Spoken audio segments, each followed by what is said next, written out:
Muy bien, muy buenas tardes con todos en el curso de Filosofía Latinoamericana. Esta tarde de martes, del 22 de junio, tenemos como invitado al doctor Pablo Guadarrama.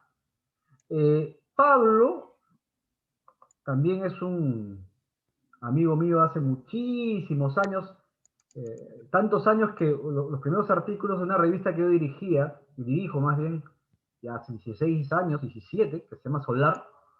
Pablo fue uno de los primeros que publicó, no sé si en el primer número o en el segundo número, porque fue en 2005, ¿no? Sí, por allá, Por sí. ahí, por ahí, eh, que además hablaba sobre el tema que nos va a traer a colación, ¿no? Sobre los asuntos latinoamericanos. Pero Pablo, además de ser alguien que tiene una relación muy fuerte con el Perú, ¿no? Ha tenido varios amigos en diversos niveles y épocas, es un referente en los estudios latinoamericanistas y que ha tenido un activismo clave, diría yo, ¿no? Porque está comprometido con la visión del locus latinoamericano, seguro, cree firmemente en la idea de la comunidad, ¿no? Como un espacio de reflexión democrática, dialógica, y que permitiría los canales de comunicación, pero a la vez también cree en que somos diferentes, ¿no? No es un latinoamericanista esencialista, ¿no? Más bien cuestiona ese modelo, y se le ha visto además vinculado a temas paralelos al tema latinoamericano, muy claros de su propio quehacer, ¿no? Como, digamos, como un profesor eh, de, eh, comprometidísimo además con formar generaciones múltiples de estudiantes, ¿no? Y también tiene a la par trabajo sobre metodología, ¿no? Sobre pedagogía, etcétera, ¿no? O sea, Pablo tiene una larga tradición. Entonces, gracias Pablo por estar aquí en San Marcos de nuevo. Creo que hace unos meses también estuviste de nuevo con nosotros. Sí. Así que gracias por estar de nuevo. Y hoy te escuchamos y estamos aquí otra vez con tu generosidad de poder acompañarnos. Así que muy buenas tardes Pablo, te dejo y estamos listos para escucharte. Muchas gracias, Rubén. Bueno, agradezco, sí, realmente esta posibilidad de volver, aunque sea virtualmente, ¿no? A San Marcos. Me hiciste recordar la primera vez que fui a San Marcos presencialmente, fue en el año 87, que David Sobrevilla me invitó después de estar en el Congreso de Filosofía de Perú, allá en Trujillo, ¿no? Y desde aquella época, y bueno, yo establecí relaciones antes con María Luisa Rivara de Tuesta, con varios amigos, con Francisco Viro Quesada, con muchos, ¿no? También amigos Miguel Justi ahí de la Católica y otros. Y desde esa época he vuelto varias veces, ¿no? A la Universidad de San Marcos, también a la Ricardo Palma, a otras universidades. Y por cierto, claro que me unen vínculos muy afectivos, parte de intelectuales, ¿no? Con varios amigos. Y entre ellos, bueno, está Rubén, que es cierto, ya hace ya, pues, un par de décadas casi, a pesar de tu juventud madura, ¿no es así? Bueno, voy entonces a abordar un tema que ya ustedes conocen de un texto que se publicó ¿verdad? Por Cuadernos Americanos de la UNAM de México sobre algunos momentos del desarrollo de la filosofía en América Latina. Solamente lo voy a usar como una especie de eh, hilo conductor de mis reflexiones, pero más desarrolladas están en lo escrito que en lo que ahora yo siempre aprendí cuando estudiaba en Leipzig, que un profesor universitario pues no debe improvisar sus conferencias, y siempre que tuve un profesor allá en la Universidad de Leipzig, o daba su conferencia por sus libros o por textos que ya tenía próximo, ¿no? A publicar. Y por eso en alemán se dice Vorlesung, que es así como prelectura, ¿no? Prácticamente. Lo cual no quiere decir que se lea de corrido prácticamente un texto, pero sí que le sirva de guía. Y yo voy a usar como hilo conductor de mi exposición esta sobre algunos momentos, ¿no? Del desarrollo de la controvertida filosofía latinoamericana, y que a veces, pues, precisamente, a veces tuve con algunas confrontaciones, ¿no? Si existe o no propiamente una filosofía latinoamericana, porque soy un poco enemigo, ¿no? de los patronímicos y de los gentilicios, ¿no? De circunscribir la filosofía. Pero lo que sí no cabe la menor duda es que en América, lo que hoy se conoce como América Latina, ha habido producción de ideas filosóficas, ¿no? Y ha sido también expresión de un proceso de emancipación mental y de superación, ¿no? De mecanismos enajenantes, todos aquellos mecanismos que tratan de subhumanizar al ser humano, y sin embargo ese ser humano que para nosotros está mediado no por una naturaleza humana, ni por una esencia metafísica humana, sino por una condición humana.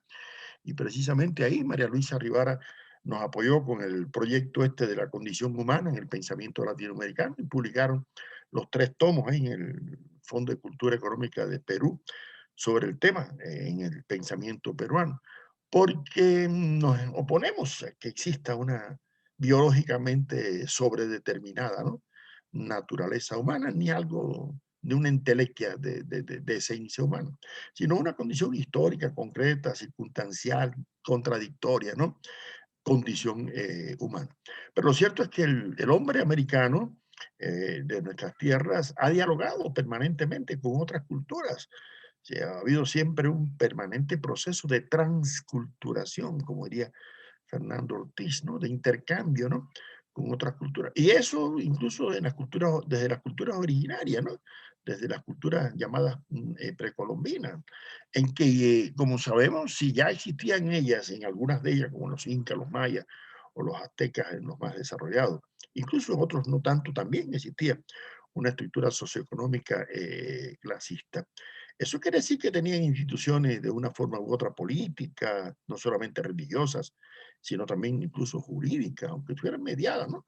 Por la ética más que a veces que por el discurso positivo, ¿no? Del legulaísmo occidental, ¿no?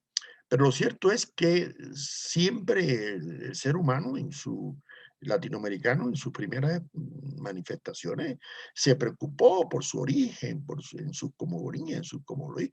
Y yo creo que independientemente de que el problema de la existencia o no de filosofía en este debate, siempre estamos debatiendo con otro amigo peruano ahí, con Mario Mejía Guamán, profesor ahí de la Universidad de Ricardo Palma, sobre si eso era filosofía o no filosofía. Pero más allá de eso, lo cierto es que había preocupaciones cosmológicas, epistemológicas, antropológicas, éticas, ¿no? Tal vez en el plano epistemológico fueran las más débiles, pero por ejemplo nadie duda de que los presocráticos, pues, bueno, los jonios eran filósofos, y yo no he visto ninguna epistemología, ¿no? Ni en Tales, ni Anaximandro, ¿no? Pero sin embargo se consideran que son filósofos, ¿no? Sin embargo, yo creo que en el pensamiento amerindio, si podemos llamarle, prevalecía una especie de naturalismo, ¿no? Antropológico que implicaba concebir al ser humano orgánicamente imbricado, ¿no? En su existencia con todo el universo, con todo el orden. Y además lo veía no solamente como un ser pasivo, sino como un ser activo, ¿no? Como un ser que modificaba, ¿no? Su ambiente, ¿no?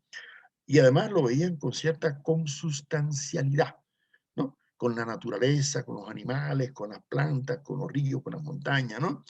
Y todo eso les daba una dimensión muy especial, ¿no? Que superaba ese antropocentrismo típico, ¿no? De la cultura occidental. Yo creo que en los pueblos amerindios había una gran diferencia a esa racionalidad occidental, porque había otra forma de racionalidad, ¿no? Y otros mitos, ¿por qué no? También forman parte, ¿no? De la concepción filosófica, así lo decía Aristóteles, ¿no? El filósofo siempre es un gran amigo, ¿no? De los mitos. Y nadie duda que Platón utilizó mitos, y hasta Nietzsche, ¿no? Utilizó mitos. Sin embargo, a veces se subestima, ¿no? En qué medida hay mucho de racionalidad, ¿no? Dentro de algunos de estos mitos, ¿no? Esto quiere decir que en nuestros pueblos originarios había, si no ideas muy elaboradas, por lo menos precoces reflexiones, ¿no? Antropológicas, axiológicas, ¿no? Éticas, que le daban una dimensión, le daban una fortaleza, y además que los ayudaba a vivir, porque al final, si la filosofía no cumple esa función eminentemente práctica también, ¿no? Y no solamente metateórica, en la filosofía pierde su sentido. Y yo creo que siempre la filosofía, lo mismo en el mundo griego, que en el mundo latino, en el mundo chino, oriental, etcétera, que además yo creo que eso está ya resuelto, ¿no? De que la filosofía no nació en Grecia, eso no solamente lo dijo Diógenes Laercio, ¿no? Cuando dijo que había ya entre los persas, los emnoteos, o Aristóteles cuando decía que el episteme, ¿no? Nació en el Egipto. Pero más allá de buscarle el origen, porque filosofía ha habido en muchas culturas. En primer lugar, yo siempre recuerdo aquella frase de Emile Breyer que decía que la filosofía surge cuando los hijos comienzan a poner en duda la fe de sus padres, ¿no? Y ese es un proceso que se ha dado desde la antigüedad en muchas culturas, cuando la racionalidad se impone por encima, ¿no?, de la fe o de la creencia. Yo siempre digo que a la universidad se viene a aprender a dudar, ¿no? No a creer. A creer se va a la iglesia el domingo, ¿no? Aquí a la universidad se viene a poner en juicio todo, a cuestionárselo todo, y por eso le agradecería mucho que se cuestionaran también lo que le estoy diciendo yo ahora, ¿no? Y que duden, ¿no?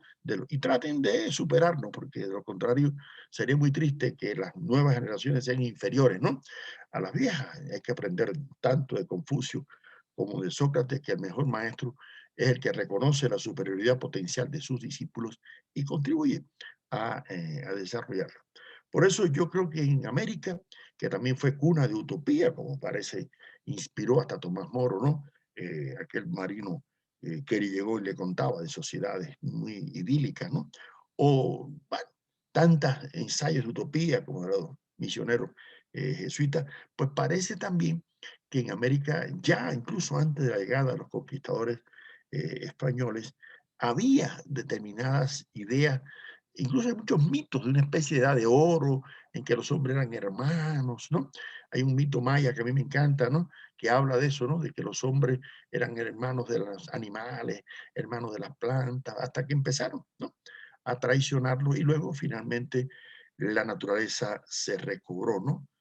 Su poder. Por lo tanto, me parece que el debate sobre un momento del desarrollo del pensamiento filosófico no puede en América Latina circunscribirse a la llegada de los misioneros eh, españoles o portugueses, ¿no?, con la escolástica aquella contrarreformista, porque además, aun cuando se admitiese que ese es un momento raro de inflexión del nacimiento, ¿no?, de un conflicto entre un llamado nuevo mundo, que en realidad no era tan nuevo, ¿no? Ustedes tienen ahí civilizaciones como la Caral, que eran anteriores mucho a muchísimas culturas. Por eso yo, que trabajo con algunos amigos italianos de la Universidad de Salerno, ya hemos olvidado hablar de eso de nuevo mundo y viejo mundo. ¿Qué viejo mundo? Si la cultura china, la cultura persa son milenarias, y las culturas también en los pueblos amerindios son anteriores. Pero no cabe duda que el encontronazo o el tropezón de Colón, ¿no?, con América, pues dio lugar, claro, a reflexiones filosóficas. Primero, en esos sacerdotes que venían con una visión muy ortodoxa, contrarreformista, pero se encontraron con un fenómeno que los conmovió, la situación de las culturas originarias. Hay que recordar ahí en el caso del Perú, como José de Acosta reconocía, ¿no?, la república, ¿no?, que decía él, de los incas como hasta superior, ¿no?, eh, a sus pueblos, ¿no? Pero lo cierto es que ya en el momento que se produce ese conflicto, ¿no?, en que llegan estos misioneros y estos sacerdotes eh, a reconocer algunos casos que aquellos pueblos tenían instituciones y además, ¿por qué no? Tenían camauta, ¿no es así? Sabios, y tenían tlamaltines en el mundo azteca, sí, también sabios, filósofos, ¿no? Y que podían incluso contradecir y podían tener conflictos de sus concepciones, como hubo debates, se han reconocido ya actas de debates, ¿no?, en el siglo XVI entre algunos sacerdotes aztecas, ¿no?, con sacerdotes cristianos sobre temas, ¿no? Y eso Miguel León de la Portilla lo ha estudiado muy bien. Ahora, lo cierto es que la escolástica latinoamericana no fue una copia servil de la escolástica europea. Yo creo que hubo una metamorfosis también en la escolástica latinoamericana y hubo una dimensión antropológica, ¿no? En la escolástica de acá, que no la había tanto en la península europea. Y por eso yo creo que eso le dio una particularidad a la reflexión escolástica latinoamericana. Y dio lugar también a que surgieran una serie de reflexiones filosóficas con algunos debates que ya desde una etapa muy precoz, ¿no? Comenzaran a hablarse incluso de reflexiones desde América, ¿no? Por ejemplo, llama la atención una lógica mexiquense, ¿no? De Rubio por allá, ¿no? O Inuyar. Además, está demostrado, según Walter Redmond, que los debates que se daban, ¿no?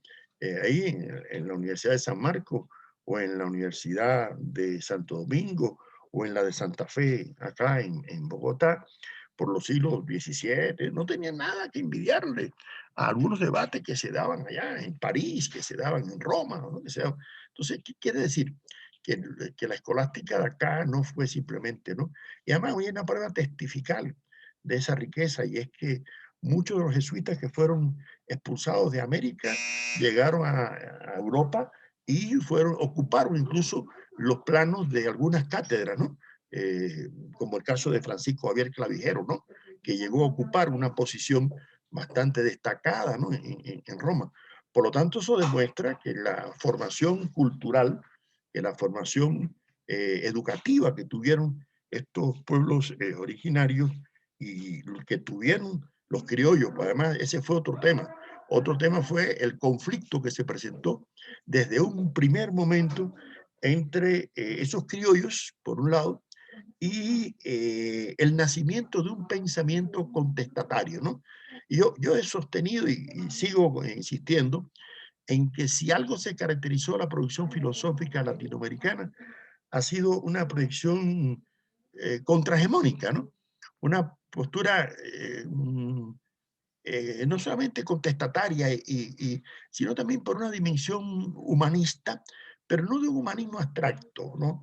Yo utilizo más el término de Marx, de humanismo práctico, que es un humanismo como él utiliza en los manuscritos económicos de 1844, que es un humanismo positivo, un humanismo concreto, para diferenciarlo de un humanismo abstracto, y ese humanismo da lugar a una articulación, a un vínculo, a una necesaria relación con un sujeto, que en este caso era el indio.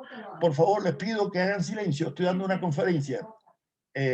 Entonces, es decir, un humanismo concreto, un humanismo vinculado a un sujeto, que en este caso era, en un primer momento el indio, en segundo lugar el negro esclavo, en tercer lugar los criollos, ¿no? Que, es decir, el hecho de que la reflexión filosófica se articulara a nuevos sujetos ya en el periodo colonial, le comenzó a dar una dimensión distinta, ¿no? Al pensamiento latinoamericano, aunque no usarán el término, ¿no? Latinoamericano, sabemos que es un término que surge a mediados, ¿no? Del siglo XIX. Ahora, yo creo que es muy interesante en esa escolástica que yo digo que tiene una dimensión muy antropológica, ¿no? A diferencia de la escolástica teocéntrica contrarreformista europea. Y por esa razón yo creo que la ilustración que se da en América Latina desde etapa muy temprana articula muy bien, ¿no? Con el pensamiento ilustrado europeo. Yo dirigí una tesis doctoral de una profesora alemana, Birgit Geistenberg, de la Universidad Libre de Berlín, sobre el tema de la ilustración en América Latina, y ella sustentó una tesis que yo comparto, porque cuando yo hice mi tesis sobre el positivismo en América Latina, del cual hablaré después, también insistí que era no solamente sui generis y que no era una reproducción mimética y un calco y copia, como decía Mariátegui con relación al marxismo, ¿no? Tampoco el positivismo nuestro fue calco y copia, ni la ilustración también latinoamericana fue calco y copia de la ilustración europea. Yo creo que hubo muchos pensadores latinoamericanos con criterios propios, que se nutrieron de la cultura Europea, sí, y como se puede haber nutrido de la cultura oriental también, ¿no? Muy tempranamente. Y por eso José Vasconcelos insistía en que América era una especie de crisol de raza cósmica, ¿no? De integración de todas las etnias y todas las razas, como en ese momento se manejaba a finales del siglo XIX, ¿no? Ahora, también yo creo que sería inexacto pensar que el pensamiento escolástico nuestro se redujo a cuestiones eminentemente religiosas. No, hubo preocupaciones de otro carácter, no solamente religioso. A través de la ética también se fue desarrollando incluso un pensamiento hasta más ecuménico, un pensamiento más tolerante, ¿no? Lo hubo ya en el nacimiento del pensamiento ilustrado, ¿no? Y además, eso dio lugar a serias confrontaciones, lógicamente, ¿no? Con el tutelaje español respecto a la producción filosófica en tierras americanas. Yo por eso insisto en que nuestra escolástica fue un poco heterodoxa, ¿no? Un poco contestataria, un poco, ¿no? Y esa es la razón que hay que pensar también en algo importante.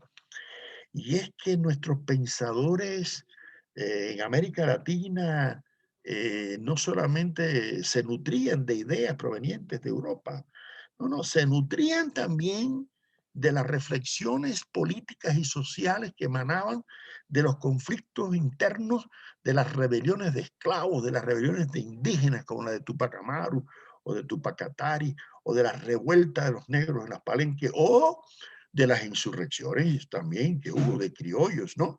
En el Paraguay, acá en Cuba, respecto a la monarquía y todo el absolutismo, sobre todo comercial, ¿no? Que imponían. Entonces yo no creo que las ideas filosóficas en América Latina hayan sido simple entelequia, ¿no? Más allá de ser una reflexión desvinculada del contexto sociopolítico y económico. Y por eso Juan Bautista Alberdi insistía a principios del siglo XVIII que la filosofía americana llamaba, porque era el término, ustedes saben que nosotros perdimos hasta la condición de americano, ¿no? Decía el célebre venezolano Francisco de Miranda, ¿no? Cuando los gringos nos quitaron hasta la condición de ser americanos. Y dijo, bueno, pues que se quede, está bien con el nombre. Nosotros desde la Patagonia al Darién, dijo él, ¿no? Y luego hasta el Mississippi, nos llamaremos colombianos. Bueno, en ese momento él tenía una visión de toda América mucho más allá, ¿no? De las fronteras que podían establecer los virreinatos, ¿no? Y las capitanías, ¿no? Pero lo cierto es que en nuestra América se generó un pensamiento propio desde la Ilustración, un pensamiento contestatario que fue fermentario también de ideas emancipadoras, de ideas políticas, ¿no? Como Eugenio de Santa Cruz y Espejo, por ejemplo, en el caso de Quito, o aquí los pensadores, ¿no? Como José Félix de Restrepo en la Nueva Granada, que ya por 1780 y tanto están hablando, ¿no? Del papel de emancipador, ¿no? De la filosofía, incluso respecto a la fe, ¿no? O nuestros sacerdotes cubanos, como José Agustín Caballero, que le daban una dimensión a la fe y otra a la razón, tal vez asumiendo aquellos criterios un poco de la, del aristotelismo árabe de Averroes, ¿no? De que hay una verdad de fe y una verdad de razón, pero sobre todo admitiendo un ecumenismo que permitía incorporar al pensamiento cristiano hasta las ideas de Epicuro, que habían sido totalmente anatemizadas, ¿no? Por el pensamiento de la escolástica más recalcitrante. A mí me parece que ese es un momento crucial del pensamiento filosófico latinoamericano, el pensamiento, ¿no? de la Ilustración, y además porque fermentó en los próceres de la independencia, ¿no? Si Bolívar no hubiera tenido a un Andrés Bello y un Simón Rodríguez, ¿no? Que lo inculcaran esas ideas, ¿no es así? Si nuestros próceres de la independencia no hubieran tenido en la formación, nuestro José Martí en Cuba, por ejemplo, que se nutrió del pensamiento ilustrado de Félix Varela, de José Agustín Caballero, de esas ideas humanistas emancipadoras, difícilmente hubiéramos tenido un proceso, ¿no? Independentista. Y no olviden algo importante, y es que En América se están gestando repúblicas a principios del siglo XIX, cuando en Europa se está restableciendo la monarquía absoluta, ¿no? Se está estableciendo de nuevo, ¿no? Los Borbones y la Santa Alianza y el totalitarismo, ¿no?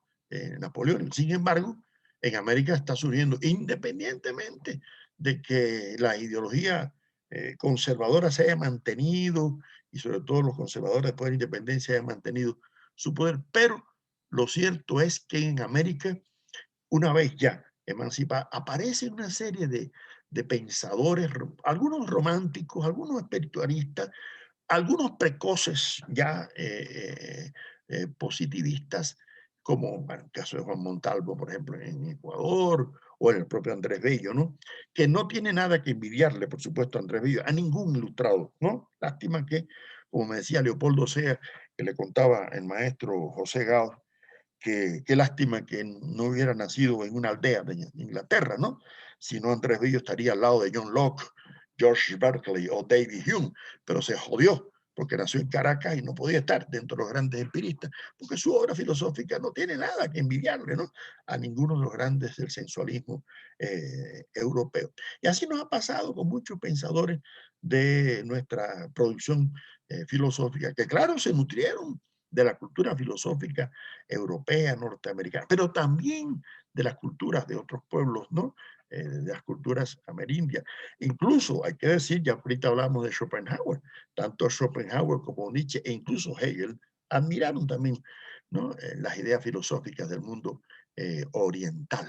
Y nuestro José Martí, por ejemplo, le rendía culto, ¿no? Al pensamiento hindú, al pensamiento de Confucio, porque consideraba que tenía mucho valor, de la misma forma que José Vasconcelos y otros pensadores más cercanos, ¿no?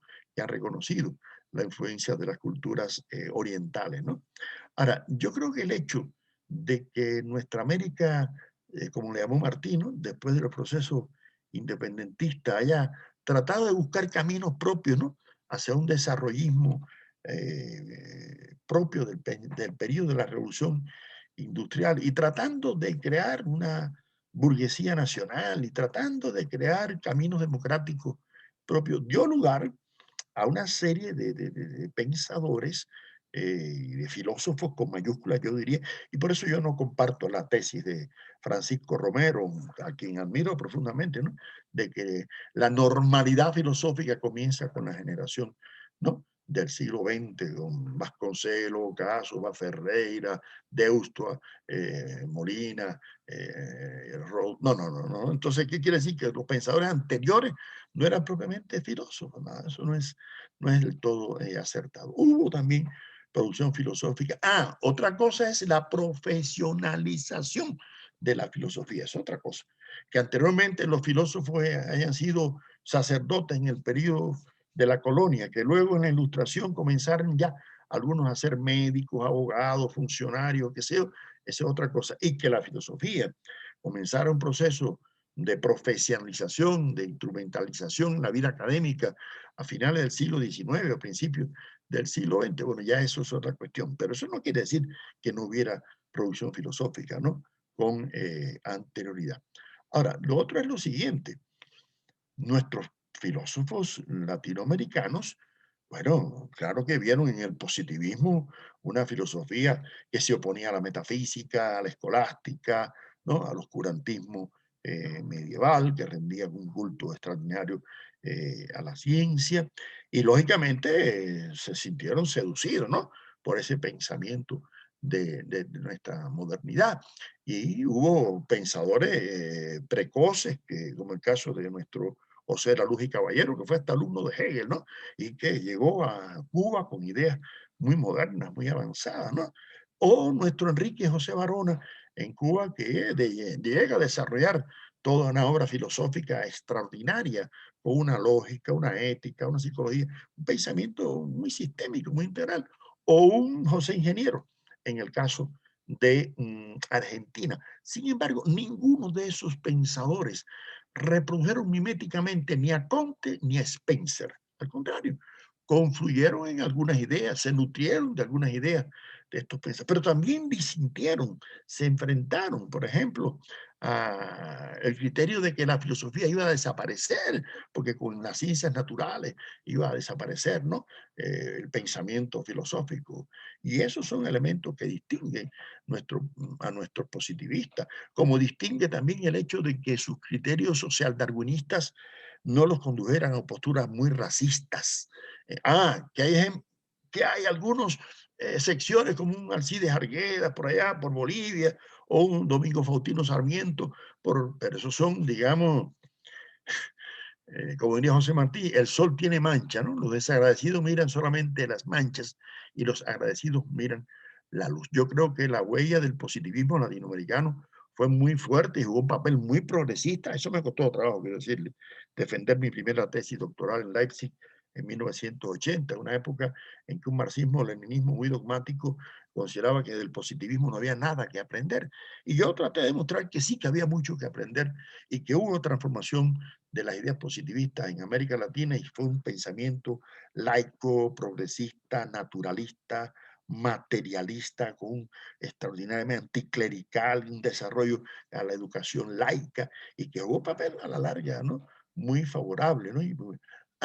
Que ese positivismo, en primer lugar, se hizo protagónico y predominante en una época en que, bueno, algunos filósofos más especulativos, más espiritualistas o incluso irracionalistas, como el Schopenhauer, como Nietzsche, comenzaban a tener alguna influencia, pero no pegaban tanto, ¿no? En el mundo latinoamericano, hasta que apareció una generación, claro, que nadie puede negar el valor de los jóvenes del Ateneo de México, como José Vasconcelos, Antonio Caso, el dominicano Pedro Enrique Jureña, el uruguayo José Enrique Rodó.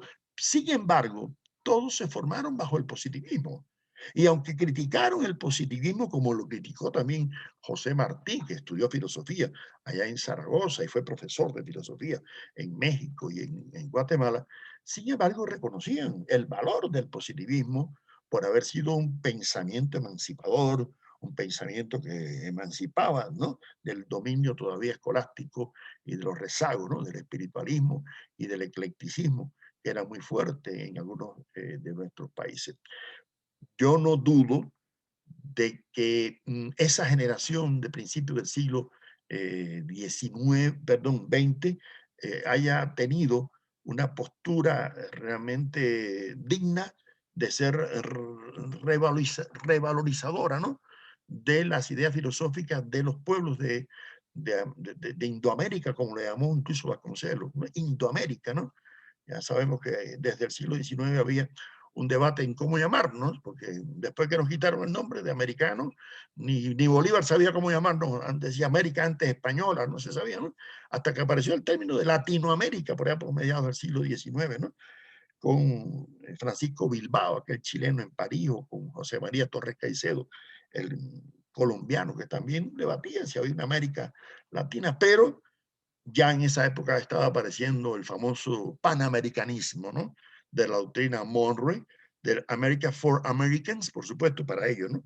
Que eran los considerados los americanos. Y por eso José Martí utiliza el término Nuestra América, ¿no? Tal vez para diferenciar un poco, incluso del término Hispanoamérica o Iberoamérica, que ya los españoles y los portugueses habían tratado de imponer desde finales del siglo XIX y que tuvieron algunos defensores por acá, como el caso aquí en Colombia de José Eusebio Caro o de Carrasquilla y otros que tenían mantener el vínculo con la madre patria, con el pensamiento peninsular español. Sin embargo, el concepto de patria va a evolucionar muy fuerte, igual que el de soberanía y el de ciudadanía, desde el final del siglo XVIII a principios del siglo XX, en un proceso de emancipación política y emancipación mental. Ahora, yo sí me parece que la generación esa del Ateneo de México, de esa generación que, bueno, Francisco Romero le llamaba los fundadores, jugaron un papel protagónico y sobre todo llamaron la atención a la riqueza de la producción filosófica, ¿no? En esta tierra, aunque no admitieran propiamente el término filosofía latinoamericana. Por ejemplo, Vasconcelos decía que no, que eso es un término, incluso Mariátegui, ustedes saben, tampoco lo llega, ¿no? A admitir. Y Vasconcelos decía, no, lo importante es hacer filosofía. Ahora, si se hace en México, se hace en Perú, se hace, entonces la condición de peruano o de mexicano o de cubano, pues vendrá por añadidura, que es lo que después Leopoldo Sea, ¿no?, va a desarrollar. Y en esa generación es la que propicia que en los años 40, Leopoldo Sea, Francisco Miro Quesada, Arturo Ardao, toda una generación va a preocuparse por rescatar la vida filosófica, ¿no?, de América Latina. En eso juega un papel también Augusto Salazar Bondi, en el caso de Cuba, Medardo Vitier, y en cada país se va creando grupos de estudios sobre la filosofía. Joao Cruz Costa en Brasil, Guillermo Francovich, ¿no?, en Bolivia, allá ustedes con Salazar Bondi, y en todos los países va apareciendo esos estudios, ¿no?, sobre la producción filosófica en cada país, que dio lugar a esa llamada colección de tierra firme del Fondo de Cultura Económica que se hizo en los años 50, ¿no? Y empieza un debate en los años 50 sobre si existe o no existe una filosofía original o auténtica. Yo he sido más partidario de la autenticidad que de la originalidad. No solamente en la filosofía. Lo importante no es quién dice algo primero, sino cuándo lo dice, por qué lo dice y qué impacto tiene, ¿no?, lo que se dice. Por eso soy más partidario de la ranchera mexicana, de que no hay que llegar primero, ¿no?, sino que hay que saber llegar. Todo. Y yo creo, ¿me dijiste algo, Rubén? ¿O no? Bueno, eh, escuché una voz por ahí, me pareció, ¿no? Sí, perdón, Pablo, perdón. Porque se llaman por teléfono e interrumpen. Disculpe. No, no, no, no hay problema. No, yo voy terminando, voy a terminar con unos 5 o 10 minutos más para darle el tema a ustedes que puedan intervenir, criticar, cuestionar, preguntar y sobre todo que haya diálogo, ¿no?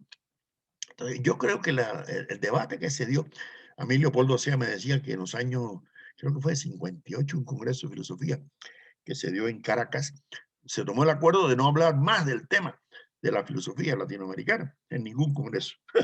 Eso fue un juramento estéril, porque no ha habido congreso yo estoy asistiendo a congresos interamericanos del año 85, ¿no? Y en todo lo que he asistido siempre sale el debate de si existe o no una filosofía en América Latina, y cuáles son sus particularidades, sus características, etcétera, ¿no? Entonces, ese debate no ha concluido ni va a concluir tan fácilmente, pero yo creo que más allá de preocuparnos por llamadas filosofías nacionales, tenemos que reconocer que tenemos pensadores de talla universal. Yo siempre lo he dicho que yo creo que para cualquier latinoamericano es un orgullo que Francisco Miro Quesada, un peruano, haya sido el presidente de la Sociedad Mundial de Estudios Filosóficos, ¿no? Y haya sido el presidente incluso del Congreso Interamericano de Filosofía. En el año 94, aquí en los Andes, en la Universidad de los Andes, recuerdo que Enrique Dussel y yo le dijimos, Paco, ¿cómo es posible que se le vaya a rendir aquí homenaje a Gramsci, a muchísimos pensadores? Y sin embargo, el centenario de Mariátegui, no dediquemos una mesa a Mariátegui. Y contra viento y marea, Paco nos apoyó y se hizo la mesa con Dussel, Paco Miro Quesada y yo sobre Mariátegui. Y no es porque nosotros ahora vamos a oponer al eurocentrismo un latinoamericocentrismo, porque es un error gravísimo.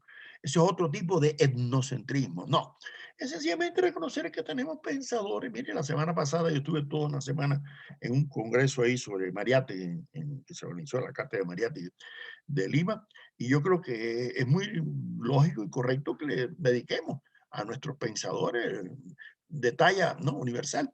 Por ejemplo, José Martí está traducido más de 30 idiomas. Yo cuando estuve en Japón, un día me dice una de las profesoras que me acompañaba, mire, esas son las obras de Martí, japonés. Y yo sentí un orgullo extraordinario diciendo, bueno, algunos algo tienen que transmitirle, ¿no?, Martí a los japoneses para que lo hayan traducido. José Vasconcelos está traducido más de 20 idiomas.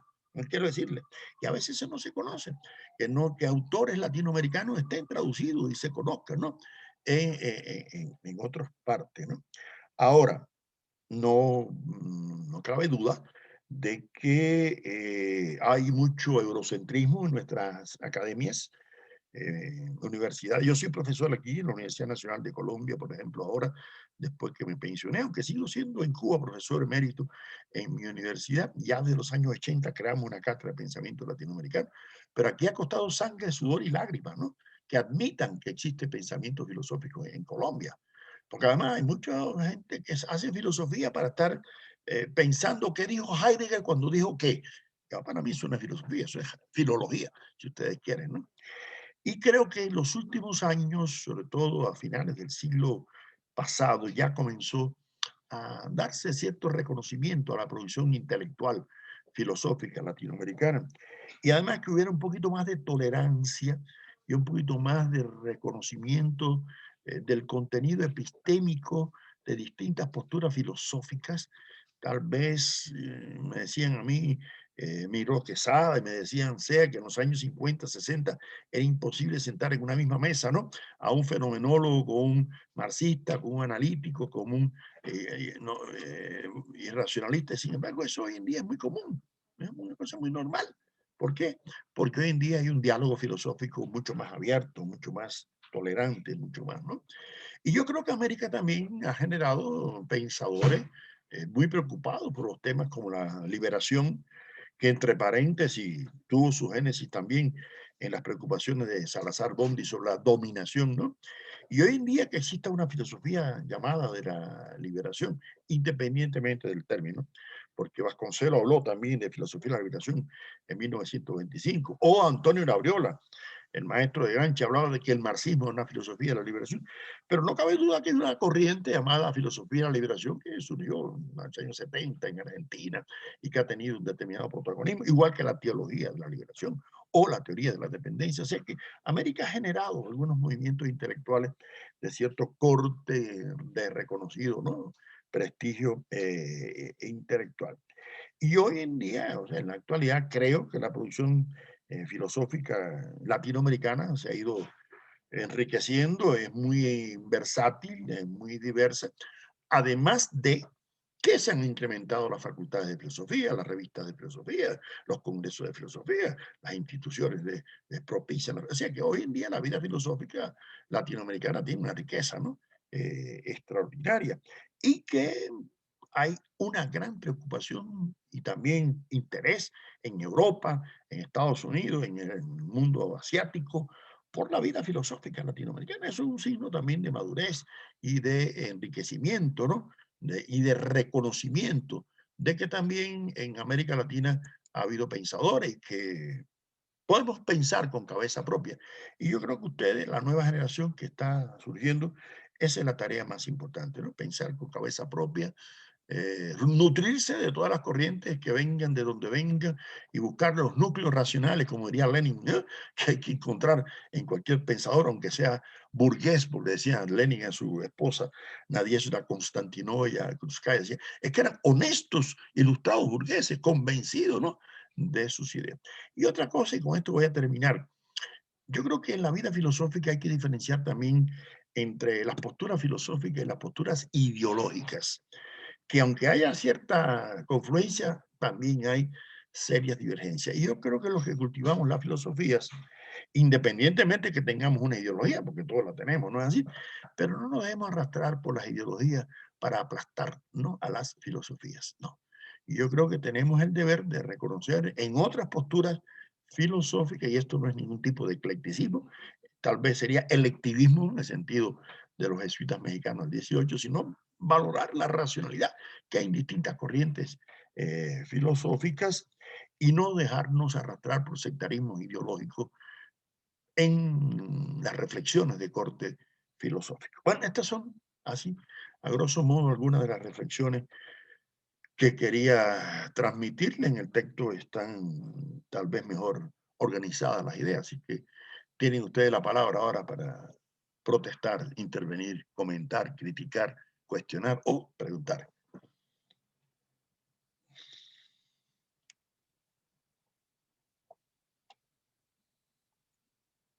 Escucho, Ruin.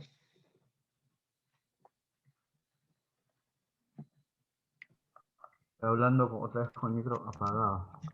Ya, ahora sí que lo aprendí, creo. Sí, ya. Vamos a hacer, gracias Pablo.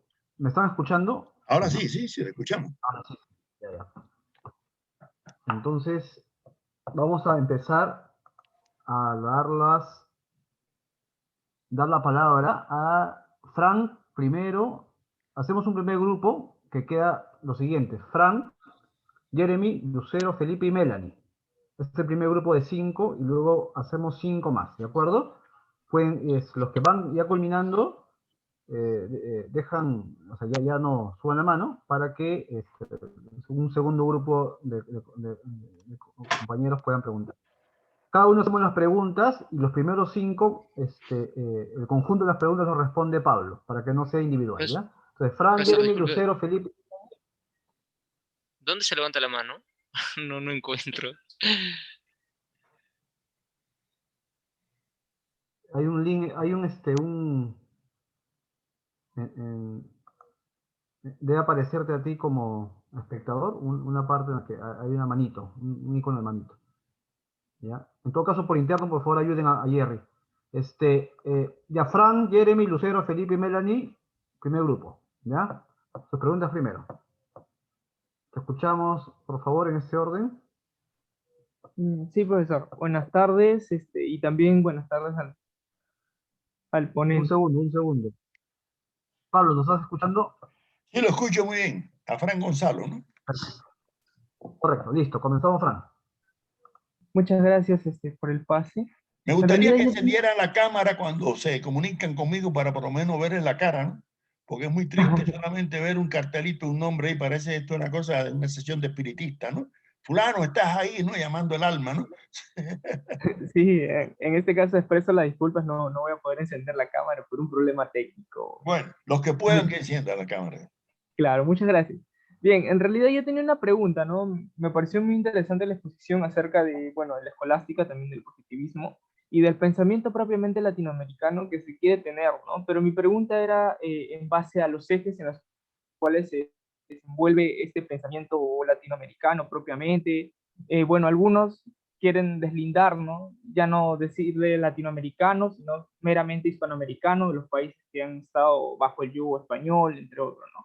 Pero mi pregunta iba a lo fundamental: ¿cómo pensar en una filosofía auténtica, en una filosofía libre del yugo europeo, si ya nosotros quizás en nuestra cultura, incluso en nuestro uso del lenguaje, en nuestra forma literaria, como diría eh, ay, disculpe, se me fue el autor, pero en este caso, hablar de una filosofía auténtica, basarnos también en que hay influencias europeas, pero que también tenemos arraigado nosotros en nuestra cultura el propio ser europeo por parte de los españoles, por parte de la conquista y también por parte de la dependencia. Posteriormente pasa, ¿no?, a la dependencia inglesa, pasa luego a una dependencia americana. Eh, ¿Cómo hacer filosofía en este caso, ¿no? En estas situaciones en las cuales pasamos de una dependencia a otra, en las cuales los ideales también juegan un rol fundamental en las actitudes políticas, sociales, pero también en la filosofía? Esa era mi pregunta. Muchas gracias.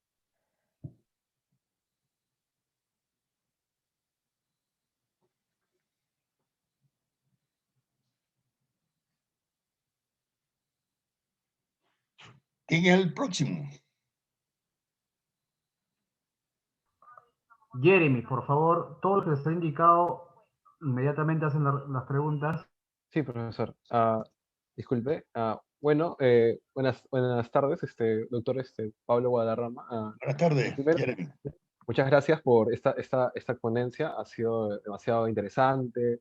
Ha tocado a grosso modo, pero creo que muy nutriente, ¿no? Para todos los compañeros.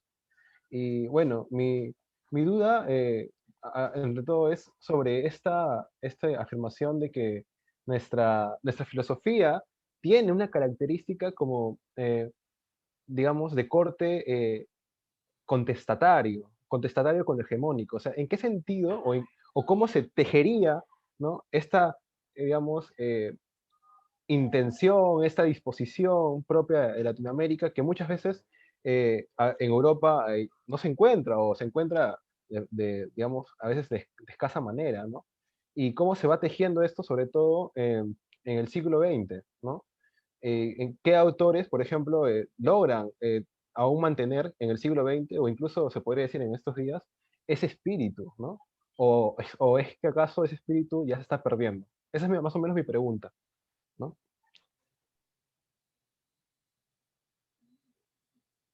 Muy Gracias, bien. Jeremy. Lucero. Sí, buenas tardes, profesor Pablo. Mil disculpas por no prender mi cámara, ahora tampoco no puedo. Primero que nada, agradecerle por la conferencia de hoy día. Y segundo, se me quedó un poco en la cabeza el hecho de sobre el rol que cumple el problema, sobre si hay una filosofía latinoamericana o no.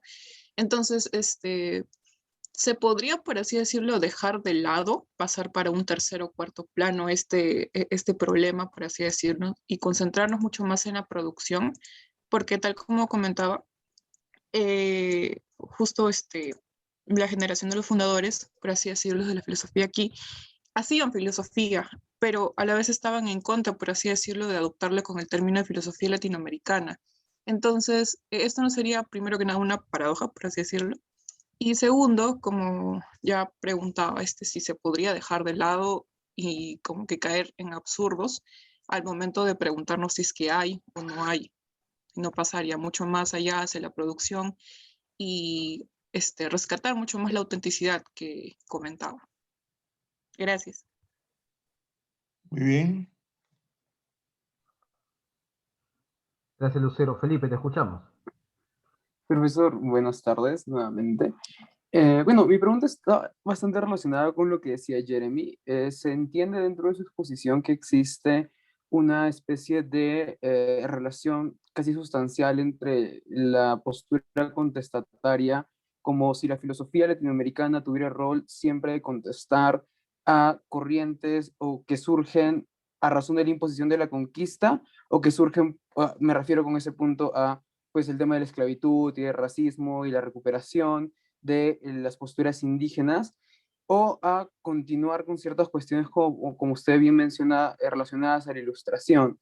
En ese mismo orden, yo tenía dos cuestiones. La primera era si esta relación que tiene, como decía Jeremy, se va perdiendo, y si en caso la respuesta fuera afirmativa, ¿cuál sería el rol de la filosofía latinoamericana o de la filosofía que se gesta actualmente tanto en instituciones como el pensamiento general latinoamericano a nivel de la academia o a nivel del mundo, ¿no? Porque comprendo entonces que si la filosofía ha nacido como una contestación, ¿debería usted considera que el camino es seguir esa contestación o gestar un pensamiento ya un poco desligado de una contestación y generando tal vez un pensamiento muchísimo más propio, tal vez ya no contestando a corrientes externas, sino viendo hacia los orígenes, hacia adentro, hacia las etnias que se tiene? Y en un segundo lugar, y esta es una pregunta que pues, tengo ya hace un buen tiempo, es que si esta relación sustancial que tiene la filosofía latinoamericana con el pensamiento más material o ligado a cuestiones políticas, coloniales o decoloniales, no reduce al filósofo como un servidor público en el sentido en el que su tarea es gestar la identidad de una nación, y eso pues genera una especie de reducción, en mi opinión, ya no a la búsqueda libre, sino a la búsqueda direccionada de una identidad propia, no necesariamente una contestación, pero sí propiamente de un país, de una nación, de una región, de una etnia, etcétera, ¿no? Esas serían mis dos preguntas.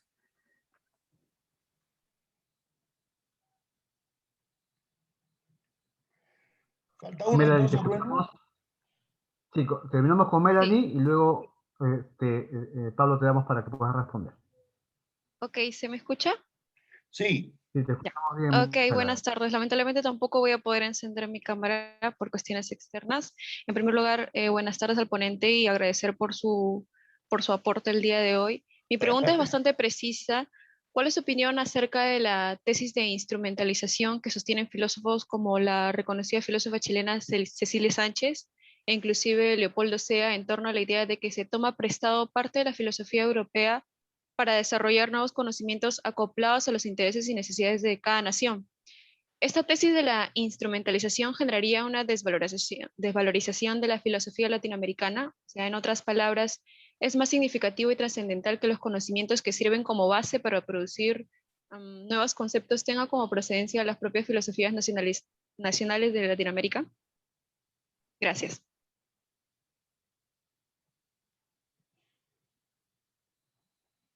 Bueno, creo que debo responder, Rubén. Ahora sí, Pablo, vamos con esta, para que algunas puedes unirlas y todo lo demás, ¿no? Te escuchamos, Pablo, entonces. Bien. Gracias, chicos, por sus preguntas. En esta Bueno, primera rueda. En primer lugar, yo veo que hay una preocupación bastante común, ¿no?, en casi todas las preguntas, y es sobre el tema de la autenticidad. Yo coincido claramente con ese tema, incluso en el diccionario de pensamiento alternativo que hizo Hugo Viallina allá en Argentina, me pidió el desarrollo de ese concepto y ahí está publicado, ¿no? Para mí, la autenticidad es, y además ese fue un debate que empezaron allá Miro Quesada y Sea por los años 40, ¿no? Es más importante que la originalidad. Es decir, la autenticidad para mí es el grado de correspondencia de unas ideas con una época, con una circunstancia, con necesidades epistémicas, axiológicas, ideológicas, ¿no?, de un momento histórico determinado y que trascienden a su época y se convierten en clásicas y son de algún valor, ¿no?, para otros pueblos. Ahora, yo a veces veo algo que me preocupa.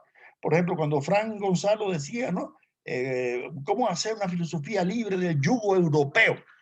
Yo no creo que nosotros tengamos que estarnos planteando, y no sé si es que malinterpretaron lo que yo dije de contestataria. Yo creo que la filosofía europea y la china y la toda ha sido contestataria. En el caso de la nuestra ha sido contestataria, pero no simplemente con relación a enfrentarse a corrientes que vengan de Europa. No, contestataria con relación a la realidad, porque además un filósofo auténtico es el que piensa su realidad histórica, política y social y trata de transformarla. Yo en eso no coincido mucho con Marx, que los filósofos se habían dedicado solamente a interpretar el mundo. No. Todos los filósofos en todas las épocas han tratado de transformar, no solamente de interpretar. Por algo Platón cayó en la esclavitud allá en Siracusa, Aristóteles tuvo que salir huyendo cuando cae el Imperio Macedonio por su postura política. Renato Descartes tuvo serios conflictos en su época como militar. Fichte andaba con una espada para enfrentarse, ¿no?, a la invasión napoleónica. Todos los filósofos han articulado una praxis política, todos. Entonces, y todos han tratado de transformar y todos han tratado de convertir en realidad sus utopías concretas, diría en Bloch, ¿no? Ahora, yo no creo que nosotros es que tenemos que caer ahora en un chauvinismo filosófico, ¿no? En la filosofía cubana, la filosofía peruana. No, pero eso yo digo que para mí la filosofía, igual que no existe una matemática congolesa, ¿no?, ni una física australiana, existe una física en Australia y una, pues también existe filosofía en cada uno de nuestros países, ¿no? A menos que querramos convertirla en una expresión artística, es decir, bueno, la literatura chilena, la literatura mexicana, pero como para mí la filosofía ni es arte, ni es ciencia, porque también eso depende del concepto que se tenga de la filosofía, ¿no?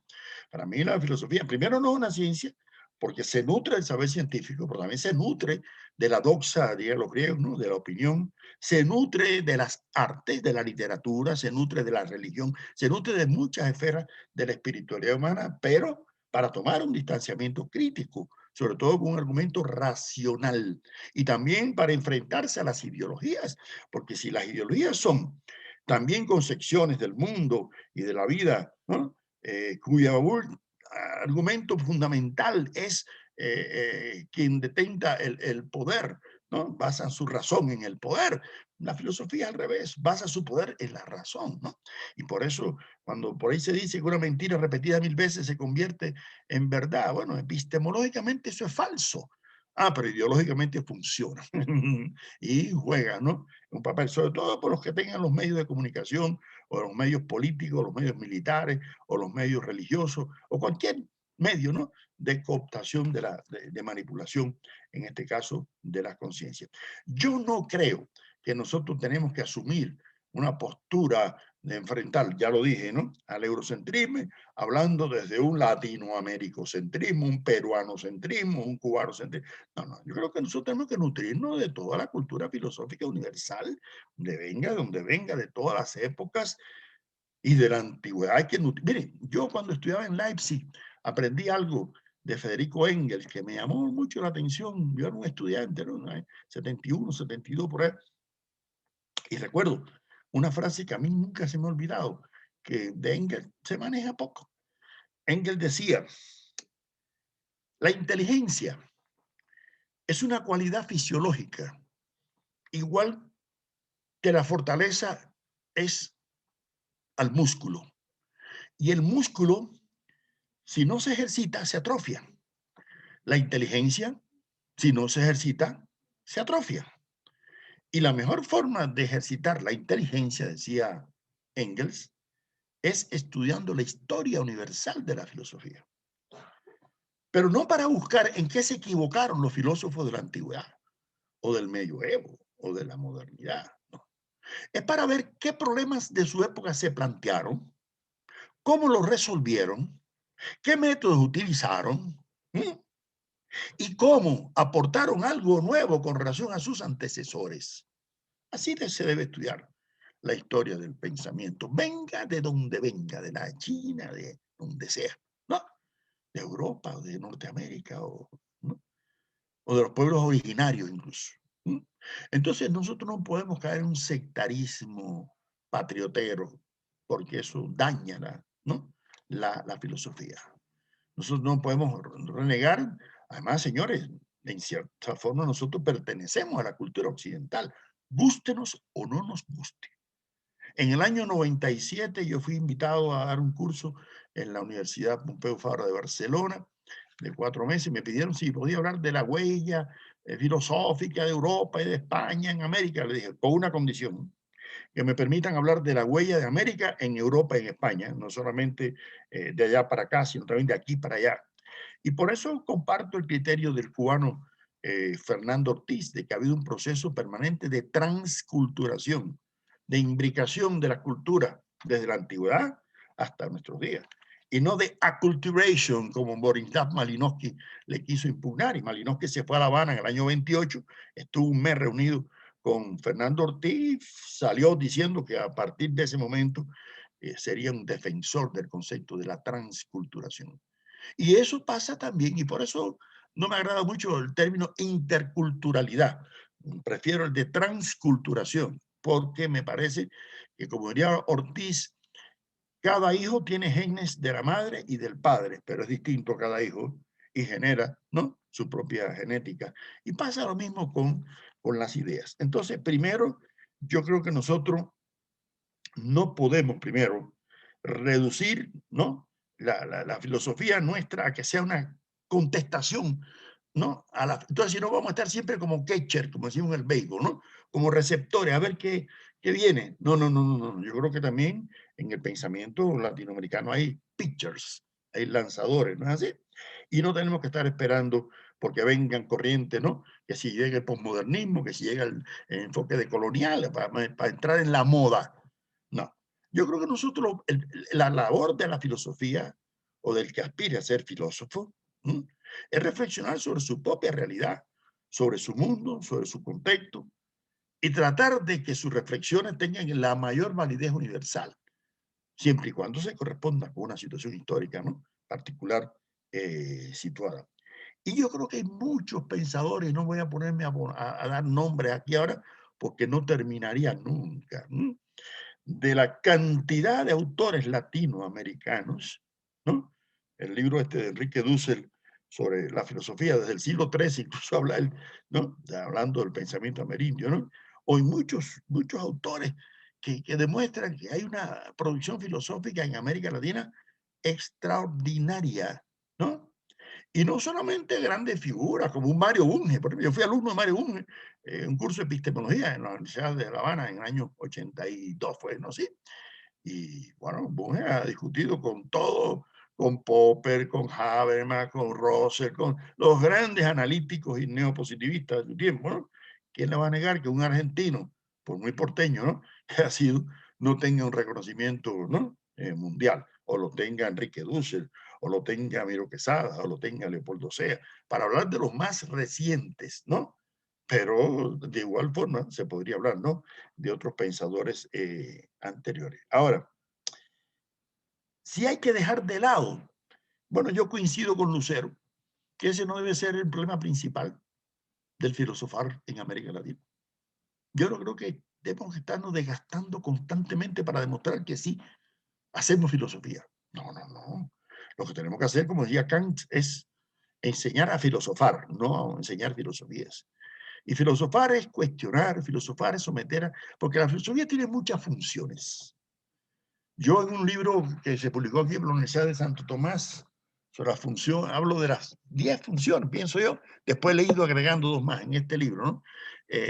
Para mí la filosofía tiene funciones no solamente epistemológicas y axiológicas, hermenéuticas, éticas, ideológicas, estéticas, tiene función crítica, función utópica, tiene muchísimas funciones. Eso no quiere decir que sean todas las que yo ya agoté, no. Ahora, yo creo que filosofar exige poner en práctica todas y cada una de esas funciones. Y una es enfrentarse a los poderes existentes, y por eso digo que es contrahegemónica, ¿no? Una es enfrentarse a las formas de alienación que se reproducen como hidra, ¿no? Que reaparece, ¿no? Constantemente. Y una es concebir al ser humano como un ser educable, culturizable, perfectible, y por eso planteo un concepto de cultura que no es todo lo que produce el ser humano. El ser humano produce también excrescencias sociales que atentan contra la condición humana y contra la naturaleza, ¿no? En primer lugar. Yo creo que la cultura es algo que se apropia al ser humano para perfeccionar sus condiciones, ¿no? De existencia. Y así tenemos que desarrollar, ¿no? La filosofía, no simplemente como, ¿no? Ahora, yo no creo que es que se haya ido perdiendo esa función contestataria, esa función contrahegemónica, no, eso se mantiene. Ah, que haya algunos que quieran reducir la filosofía a mera filología o a mera hermenéutica. Ah, sí, lamentablemente existen algunos círculos académicos en que reducen, ¿no? La filosofía que dijo el primer Wittgenstein, que contradijo al segundo Wittgenstein, y entonces pasan toda la vida sabiendo más de Wittgenstein que el propio Wittgenstein, ¿no? Y bueno, el que quiera reducir la filosofía a eso, bueno, pues esa será, ¿no? Su forma de vida, ¿no? Su modus vivendi, ¿no? Del filosofar. Pero para mí eso no es propiamente, ¿no? La filosofía. Yo creo que el día que la filosofía pierda ese carácter crítico, contrahegemónico, contestatario, ¿no? De propuestas emancipadoras, pierde todo. Esa es para mí, ¿no? La principal cuestión. Y además, yo sí creo que la filosofía es un instrumento. Lo diga Cecilia, lo diga Leopoldo Sea. Ah, pero un instrumento de emancipación. Primero teórico, pero recuerden que no hay nada más práctico que una buena teoría, decía Albert Einstein, ¿no es así? Si reflexionamos teóricamente bien, puede ser que las ideas se conviertan en trincheras de ideas que valen más que trincheras de piedra, ¿no? Decía José Martí. Pero no podemos reducir la filosofía. Simplemente, reitero, a un instrumento hermenéutico, un instrumento simplemente lógico, simplemente, ¿no? De carácter epistémico, porque, y por eso coincido con Gramsci y con Mariátegui en que el filósofo tiene que tener una postura ideológica y vinculada a una praxis política, a una acción de transformación social, y por lo tanto jugar un papel también de coadyuvar a los nuevos sujetos sociales a tratar de transformar y mejorar las sociedades en las que vivimos, ¿no? Pero bueno, quiero darle oportunidad a otros jóvenes que también intervengan. Perfecto, gracias Pablo. Johnny, luego Vicenzo y luego Eric, con la última ronda. Profesor, disculpe, había pedido la palabra, no tiene acá para levantar la manito. No hay. Ya, entonces y coordinamos con Jerry en ese grupo, ¿ya? Entonces Johnny, Vicenzo, Eric y Jerry, correcto, nos escuchamos.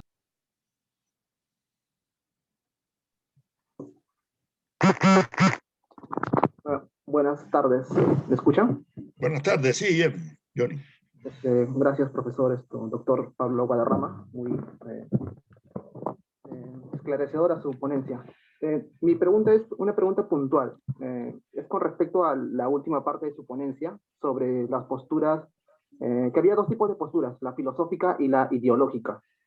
Mi pregunta es si consideraría al pensamiento eurocentrista como una postura ideológica sesgada, y sesgada en el sentido de un miedo a salir de la zona de confort de las personas que piensan así. Y esta zona de confort, con eso me refiero a perder, ¿no? A salir de la tradición griega, ¿no? Y esa tradición griega, bueno, como la mayoría sostiene, ¿no? El pensamiento eurocentrista piensa que la filosofía solamente nació allí porque, no sé, ese miedo a perderse o a perder ese tipo de valores que fundaron, ¿no? A la filosofía. Y si este tipo de miedo también, la segunda pregunta es, si es que este tipo de miedo iría en contra de la filosofía en tanto que una de las características de la filosofía es radical, o sea, no tendría por qué perder, o sea, ganaría más saliéndose de su zona de confort que perder, ¿no? O sea, esa es mi pregunta. Gracias.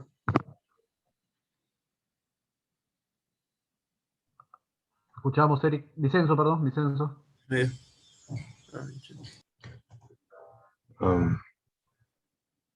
Buenas. Buenas. ¿Qué tal? Sí, yo tenía tres preguntas o, bueno, asuntos. La primera, de hecho, ya fue respondida porque mi inquietud también era con la espontaneidad de la filosofía. Yo veo muchos colegas preocupados por querer hacer filosofía en Latinoamérica y una pregunta que hacía era si esta necesidad de ser auténticos no era la evidencia de lo contrario.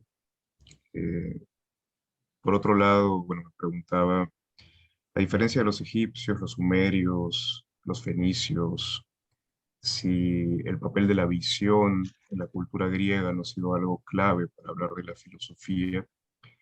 Y en tercera instancia también estaba el tema de la religión en América Latina, sobre todo en la cosmovisión andina, porque si los filósofos latinoamericanos parten desde posturas marxistas o leninistas o trotskistas o muy positivistas, eh, sus críticas van a ser muy agudas, en verdad, contra el cristianismo, en eso no cabe duda, pero también lo serían contra las religiones originarias.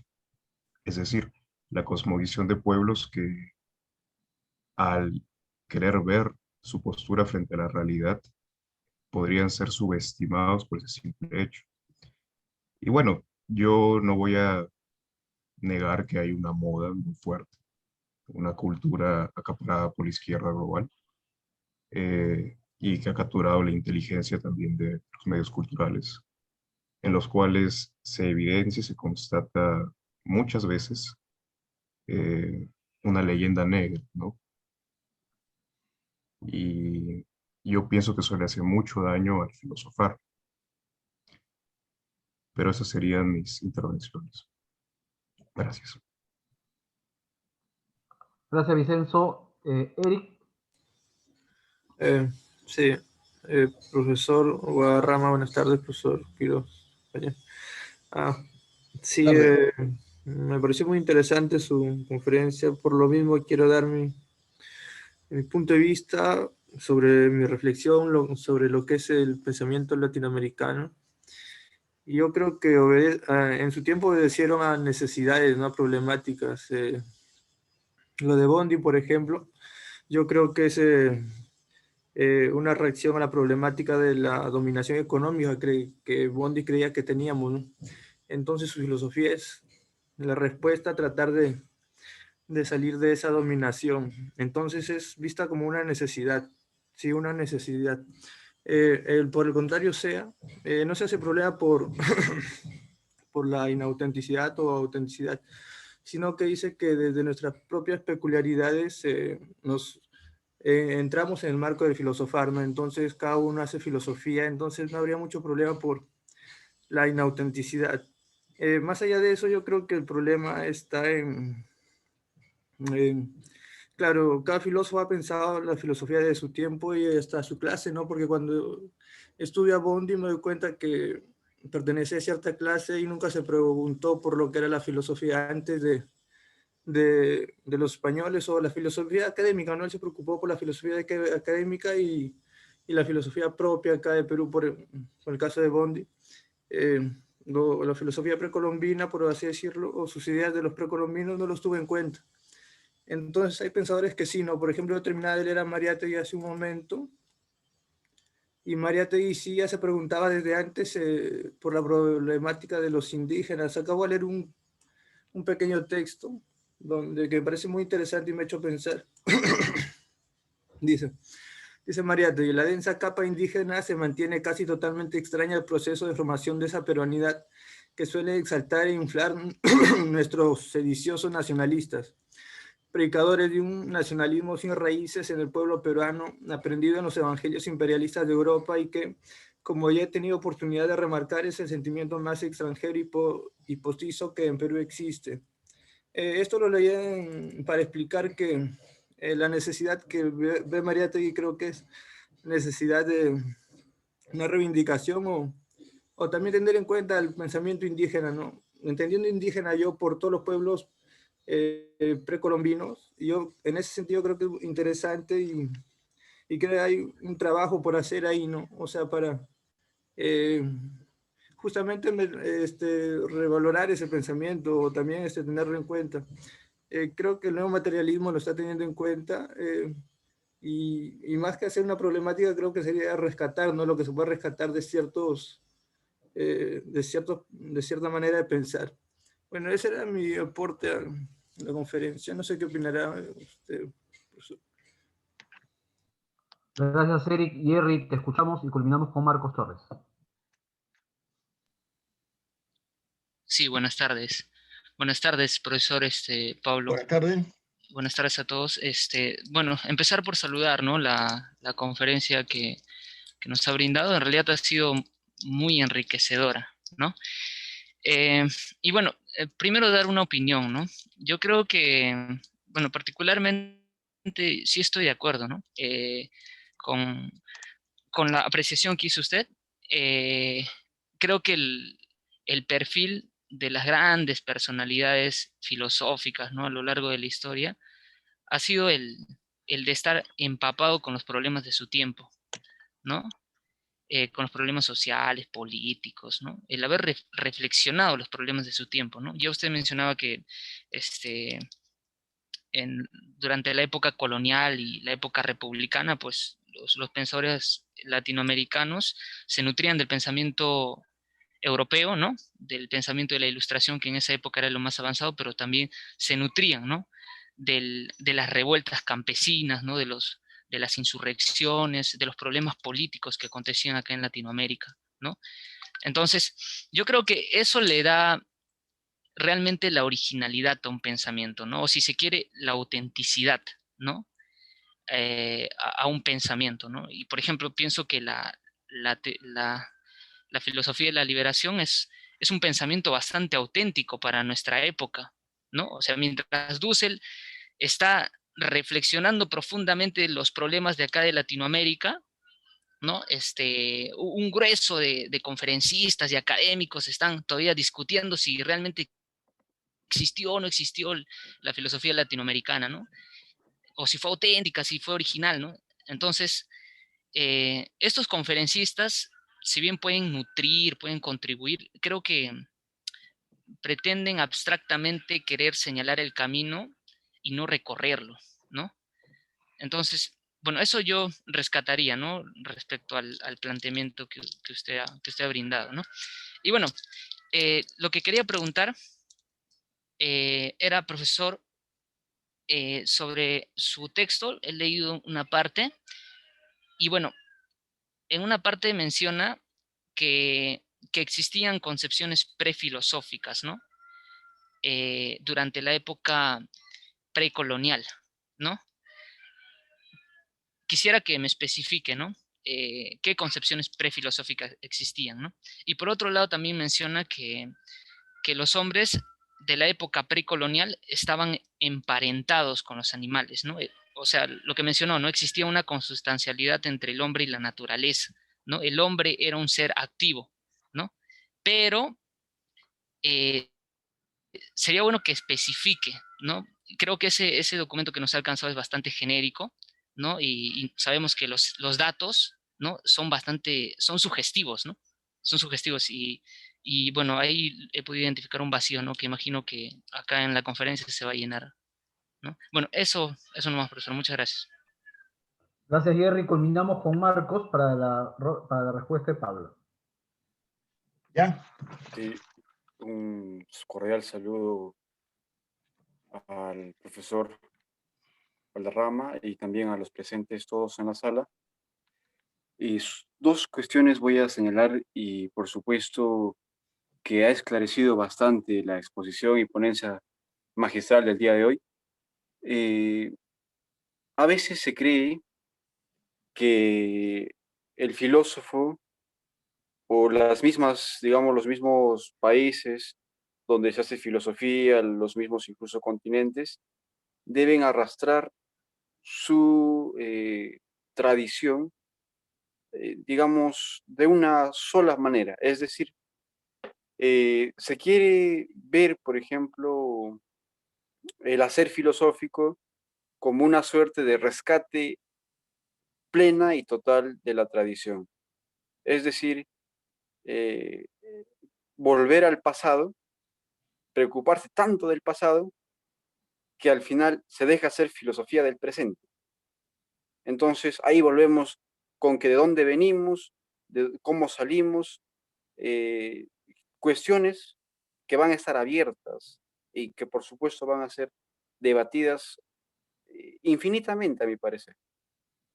Y por eso es que también concuerdo con la anterior participación de Jerry, cuando dice que se quiere mostrar el camino, y un camino todavía con diferentes rutas, y que al final no se quiere caminar por ninguna de ellas, ¿no? O mejor dicho, más que caminar, se está caminando muy lento.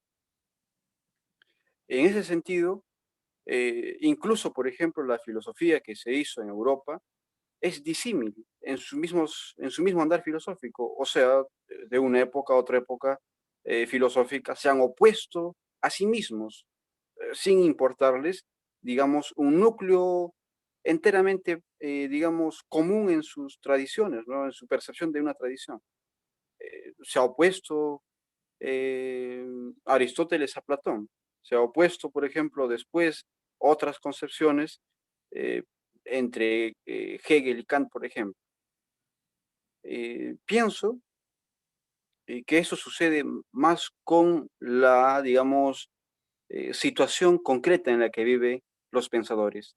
Las oposiciones que hay de pensador a otro pensador, más que una suerte de crítica puramente filosófica, es un momento de diferencia de contextos, por un lugar, y por supuesto también de eso deriva pues las diferencias al plantear soluciones de la realidad social, de las problemáticas que existen en la realidad en general.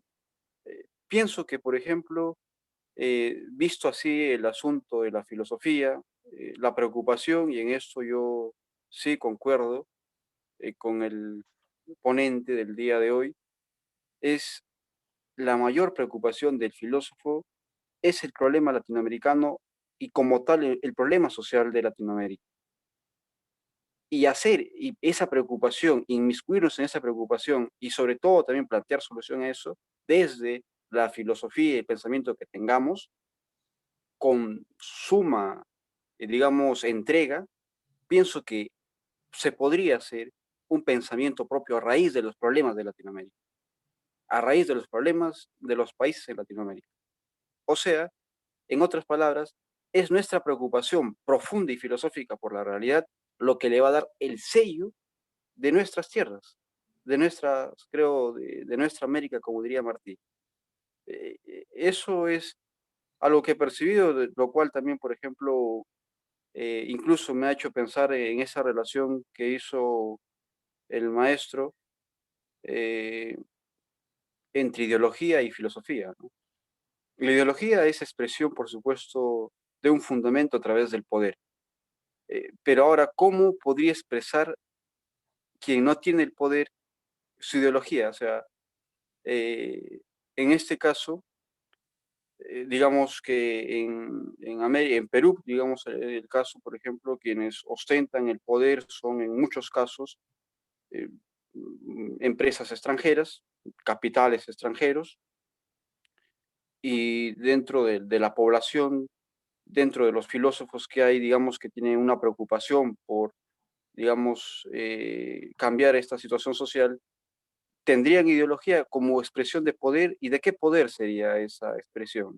Cuestiones porque, por ejemplo, se me venían a la mente en base a esa relación que hizo entre filosofía, que se fundamenta y tiene su poder en la razón, y ideología que tiene su fundamento en el poder mismo, ¿no? Eso serían mis acotaciones a la presente conferencia, profesor Quiroz. Gracias, Marco. Entonces, pasamos a la respuesta de Pablo y con eso culminamos estas dos rondas de preguntas. Pablo, te escuchamos. Sí, bueno, ante todo yo quiero agradecer a todas y cada una de las intervenciones que me parece han sido realmente muy valiosas, muy prudentes.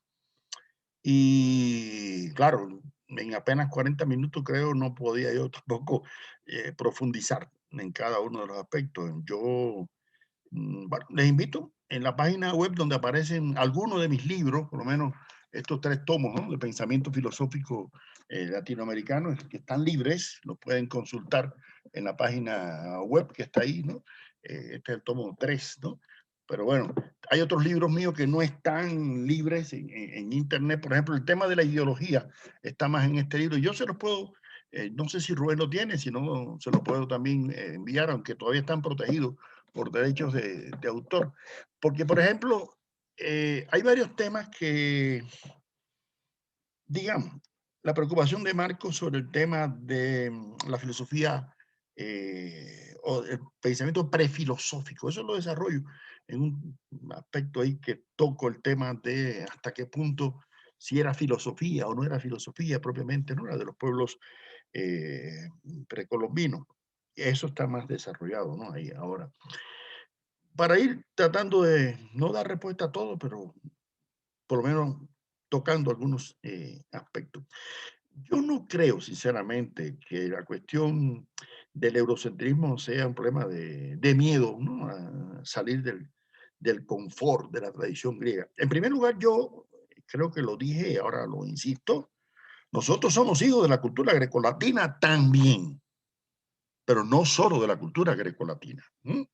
Y ahí tengo que recordar una anécdota que me contó una vez Leopoldo Sea, con el cual tuve alguna amistad profunda. Me decía que en el año 56, cuando fue invitado al Congreso de Constitución de la UNESCO, le pidieron que llevaran alguna muestra de la cultura de sus países para dejarlo en el Museo de la UNESCO. Y entonces él propuso que llevaran una cabezota olmeca enorme esa de piedra y la llevaron para el museo, ya está todavía en París. Y cuando estaban en el brindis, se le acercó el ministro francés de Cultura, ¿no? Y entonces le dice al ministro mexicano de Cultura, del cual Leopoldo Sea iba como asesor, ¿no? Ustedes, los mexicanos, deben sentirse orgullosos de esa cultura olmeca y azteca, igual que nosotros los franceses, ¿no? Nos sentimos orgullosos de la cultura grecolatina. André Marot, que era el novelista que estaba acompañando al ministro francés como asesor, agregó algo más. Y Sea, cuando va a responder el ministro mexicano, le dice, permítame que yo le voy a responder.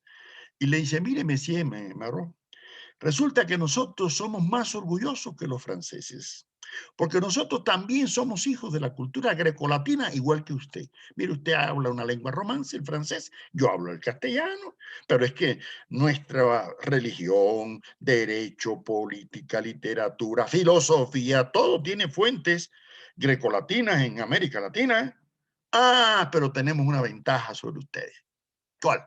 Que también somos hijos de esa cultura olmeca que usted ve ahí, de la cultura azteca, inca, maya, chichimeca, todas las culturas originarias, pero también de la Yoruba, de la Bakua, todas las que vinieron del África, de las que vinieron también del Asia. Por eso en América un crisol de raza cósmica, como decía Vasconcelos, porque tenemos más elementos de qué enorgullecernos, ¿no?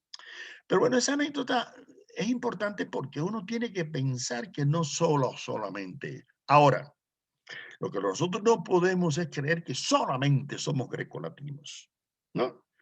Aquella frase de Marx cuando decía, no, que siempre habrá que mirar al pueblo de la Hélade para encontrar la respuesta, sino las preguntas que se... Bueno, hasta cierto punto es cierto.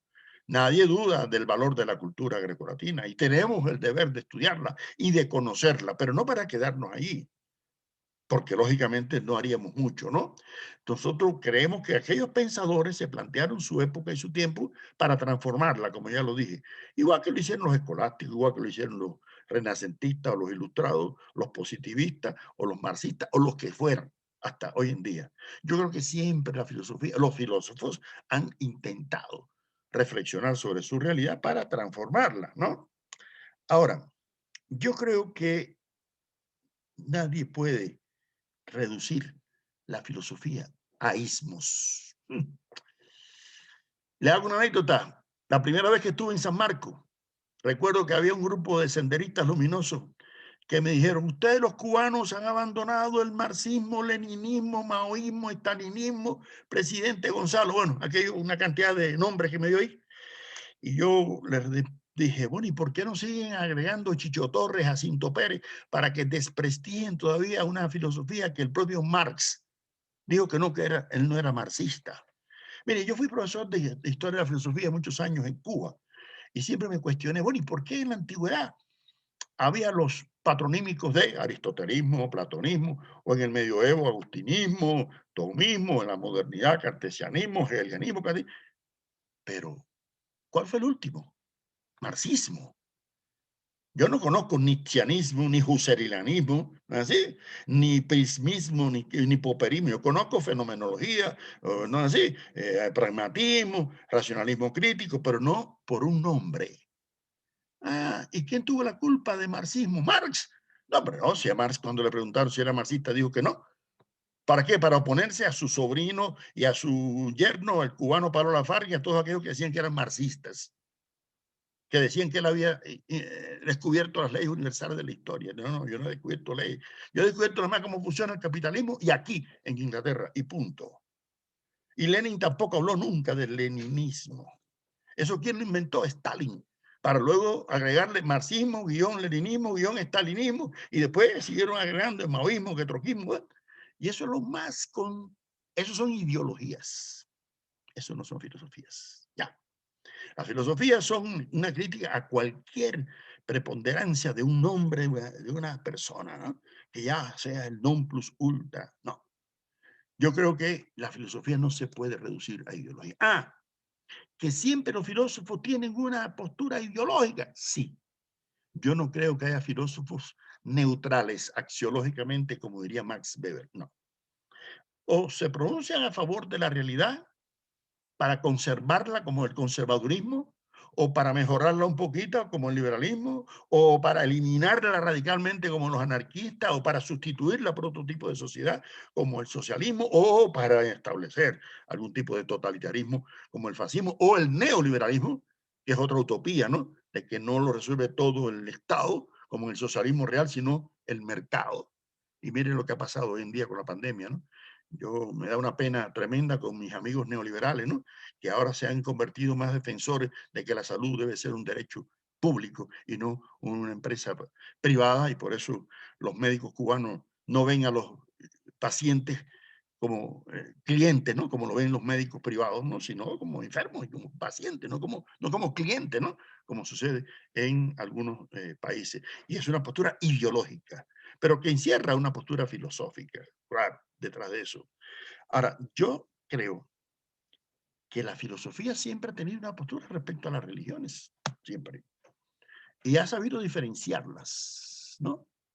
E incluso hasta el propio Marx, que se le acusa de ateo. Bueno, no olviden que Marx era judío. Y lógicamente que se formó en la tradición, igual que Engels, era pietista. Y dijo Marx que el Estado que intentara implantar un ateísmo de Estado no hacía más que implantar una nueva religión de Estado. Yo creo que un saber filosófico tiene el deber de reconocer no solamente la religiosidad cristiana, sino cualquier tipo de religión, porque en ella hay valores. Yo cuando estuve en Japón en un congreso allá en el 2001 con Leopoldo Sea, me invitaron al templo de Kioto y recuerdo que la japonesa me decía, no, pero tenemos que poner incienso aquí. Bueno, vamos a poner incienso. a Buda, yo no tengo nada en contra. Y cuando he ido al Vaticano me he sentado y no sé si a orar, pero sino a reflexionar. Y estudié en Alemania primero con árabes. Y cada vez que llegaba el Ramadán, yo les respetaba muchísimo, ¿no? Que se pasaran un mes ahí en una alfombra, ¿no? Y nunca les pregunté, sinceramente, ¿no? El porqué de sus creencias religiosas, porque además las tuve en mi juventud, hasta que lamentablemente estudié filosofía. Y Kant me empezó a enseñar a dudar de que hay suficientes argumentos para dudar de que Dios existe y hay suficientes argumentos racionales para admitir que existe. Pero ese no es un problema de la razón pura, es un problema de la razón práctica, diría Kant, ¿no? De asumir el ser humano como el Weltbürger, como el ciudadano del mundo, y no preocuparse tanto por esas cuestiones, ¿no? Metafísicas. Yo sí creo que un filosofar auténtico tiene que preocuparse por los problemas religiosos. Y tiene que preocuparse por los problemas artísticos, problemas políticos. O sea, porque esa es una cualidad del saber filosófico. Esa pretensión omnisciente es propia del saber filosófico. Y por eso la filosofía jamás va a ser reducida a una ciencia particular, ¿no? De una forma específica de pensar. Y yo me parece muy bien que Salazar Bondi se haya preocupado por un tema tan crucial como era aquel tema de la dominación, que no es un tema simplemente de los años 60, es un tema que existe hoy en día, ¿no es así? Y han habido muchos otros filósofos que se han preocupado por la dominación y por la liberación de la dominación, ¿no es así? Ah, que Bondi no tuvo en cuenta el pensamiento precolombino. Bueno, él tenía un criterio del filosofar, como ustedes saben, que exigía determinado profesionalismo y exigencia epistemológica en las categorías. Ese fue el debate que tuvo con Sea, ¿no es así? Pero la labor de rescate de la filosofía en el Perú, de Sea y de Salazar Bondi, perdón, me parece muy, extremadamente, muy valiosa. Yo creo que nosotros estamos obligados como estudiantes permanentes, ¿no? De filosofía a preocuparnos por nuestro presente, sí, pero sin olvidar el pasado, porque el pueblo que olvida su historia está obligado a repetirlo. Gracias. Entonces, no es para quedarnos en el pasado. No es simplemente para eso. Es para aprender de los errores también que se han cometido, ¿no? En el pasado.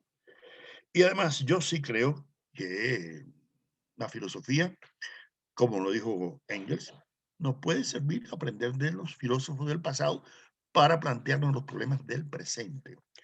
Y esa es la actitud que debemos asumir, sin sesgos ideológicos hiperbolizantes, porque lo mismo es nefasto la hiperideologización que la desideologización.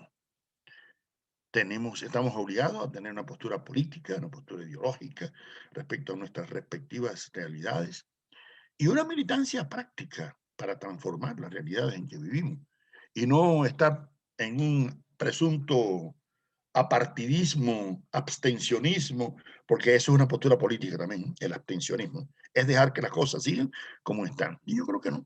Yo creo que la filosofía nos obliga a tomar posición, a tomar partido, a reflexionar y a desarrollar desde la cátedra. Y por eso es que las universidades son medio peligrositas. Ustedes saben que el Partido Republicano de Estados Unidos dice en su plataforma ideológica conocida como Santa Fe 2, cita a Gramsci, dice Antonio Gramsci, marxista italiano, dijo que la clase obrera por sí sola no podía tomar el poder político, pero con ayuda de los intelectuales sí puede. Por eso es que es más peligrosa una universidad que un sindicato, señor, y que un partido político. Porque las universidades nos enseñan a dudar, a cuestionar.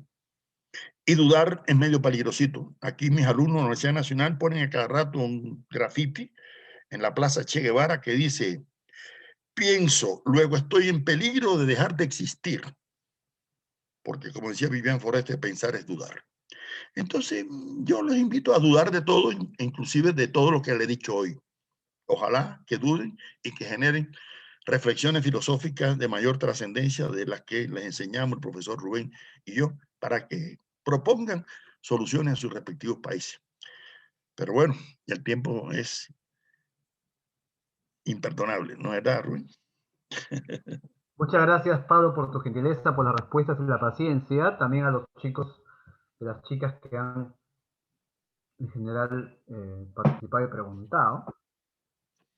Muchísimas gracias, Pablo, por todo tu tiempo y también tus saberes que has hoy conversado, ¿no? De que hay, como siempre, horizontes para discutir, lo cual es una característica fundamental de la comunidad filosófica, ¿no? Siempre dejamos pendientes.